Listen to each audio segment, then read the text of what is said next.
Growing up, I was a huge JDM guy. Like, that's all I cared about. Of course, I was in like the Fast and Furious generation.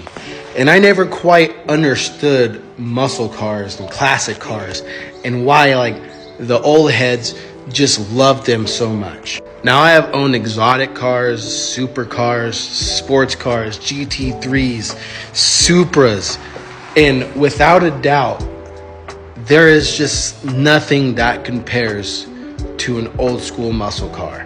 And I finally understand it.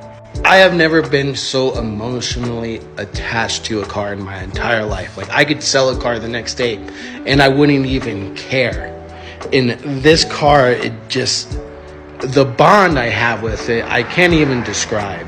It may not be the fastest, it may not be able to handle that well, but what it lacks in those departments, it just makes up for tenfold in just flat out character and a unique driving experience. Now, of course, my McLaren is incredibly fast, handles well, and is absolutely insane, and is so much easier to daily drive if you're looking for something just to go into and you have all your creature comforts.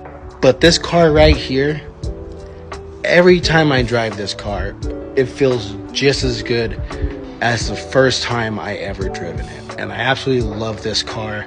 And now I understand what the old heads were talking about. They just do not make cars like this anymore. And if you haven't experienced one, you have a buddy that has one or anything, like, you have to experience an old school muscle car, because there is nothing like it in this world besides another muscle car.